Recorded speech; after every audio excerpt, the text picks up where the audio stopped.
9 நாள் விரதம் இருக்கலாம், 18 நாள் விரதம் இருக்கலாம், 27 நாள் விரதம் இருக்கலாம், 48 நாளைக்கு விரதம் இருக்கலாம்.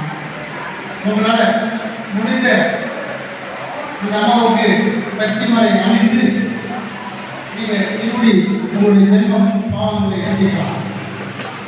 ஓம் சக்தி காசக்தி. நோய்க்கு தவம் செய்தால் கூட நோய்க்கு அதிர்ச்சியாக இருக்கக்கூடியது ஆராய்ச்சி, நிலத்தின் மேல் இருக்கக்கூடியது அக்னி, நீர் காட்டக்கூடியது ஏற்காடு. அனைத்தும் அந்த சக்தியுடைய வழிபாட்டை அங்கே நடைபெறுகிறது. நீங்கள் மாலை போட்டு தை மாதம் மாசி மாதம் ஆகிய காலத்தில் மலரில் இருக்கக்கூடிய ஒரு தேன் நீதி உங்களுடைய தலையில் சமர்ப்பிக்கிறது. அதுக்கு பிடித்தமான அந்த இருமுடியில் கட்டக்கூடியது தேன்.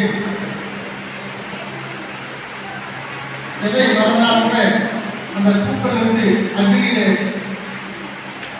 உருவாகக்கூடிய மலர்னால் ஒரு அற்புதமான தேனை நீங்கள் அம்சம் பண்ணால் உங்களுக்கு பண்ணு நன்மைகள் நடக்கிறதுக்காக நிறுத்திக்காக கொடுக்க முடியும்.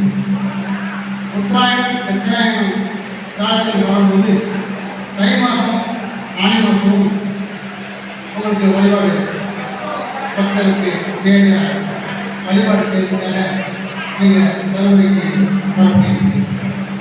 இந்த 3 நாள் விரதம் நீங்கள் கடைபிடிச்சிக்கலாம், மாலை போட்டு போகலாம். இந்த மற்ற சார்பாக சில வழக்குகள் பேசப்படுகிறது, அதை ஏற்று அடுத்து சாமியுடைய விஜயத்தை வெளியிடுகிறது. ஓம் சக்தி.